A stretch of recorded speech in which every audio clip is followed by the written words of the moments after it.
Ռուբեն Վարդանյանի տեղացի փաստաբան Աբրահամ Բերմանը հայտարարություն է տարածել, որի հիմնական առանցքն այն է, որ ներկայացված չէ որևէ փաստարկ, որն ապացուցում է Ռուբեն Վարդանյանին վերագրվող մեղադրանքը։ Փաստաբանի ձևակերպումները իհարկե զուսպ են, սակայն այն, ինչ նա արել է, արդեն աննախադեպ է։ Հատուկ ուշադրություն պետք է դարձնել մեղադրանքի ժամանակային շրջանակին։ Քրեական պատասխանատվությունը կարող է առաջանալ միայն այն գործողությունների համար, որոնք տվյալ անձը փաստացի կատարել է կոնկրետ ժամանակում ու վայրում եւ այնպիսի պայմաններում, որոնք հնարավոր են դարձրել կատարել տվյալ արարքները։ Այս գործում կարևոր է հստակ տարբերակել ամբաստանյալի անձնական պատասխանատվությունը հավաքական կամ երրորդ անձանց արարքների համար պատասխանատվությունից։ Հակառակ դեպքում դա կհակասի քրեական իրավունքի հիմնարար սկզբունքներին։ Այն վկայում է, որ մեղադրանքը հիմնավոր չէ եւ մեղադրանքը սպասարկող հաստական տվյալներ, իրական իրադարձություններ ուղղակի գոյություն չունեն եւ նշեմ, որ փաստաբանը եւս ուշադրություն է հրավիրում այն հանգամանքին, որ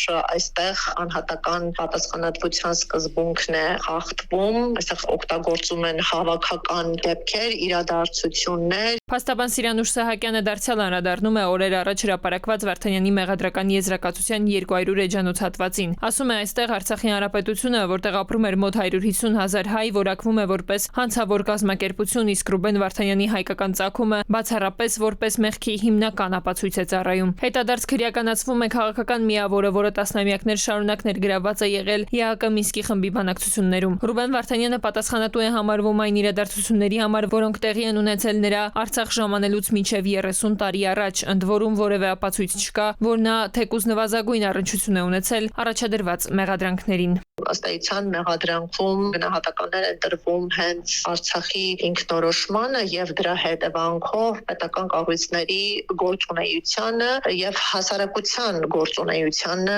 ինքնորոշված հանրապետության շրջանակներում եւ ստացվում է, որ կոլեկտիվ գործունեությունը, որը պաշտպանված է միջազգային իրավունքի ներքո, հանգեցրել է անձերի անհատական պատասխանատվության, ինչը անթույլատրելի է։ Իդեպ ըստ Բերմանի հայտարարության մեղադրանքի կողմից ներկայացված նյութերի վերլուծությունը վեր է հանում իրավական մի շարք լուրջ խնդիրներ, որոնք պահանջում են դատական մանրակրկիտ քննություն։ Պաշտպանությունը շեշտում է ենթադրյալ արարքների եւ դրանց իրավական որակավորման միջև համաչափության սկզբունքների խիստ պահպանման անհրաժեշտությունը։ Տիգրան Կուրգինյան, ժամը լրատվական։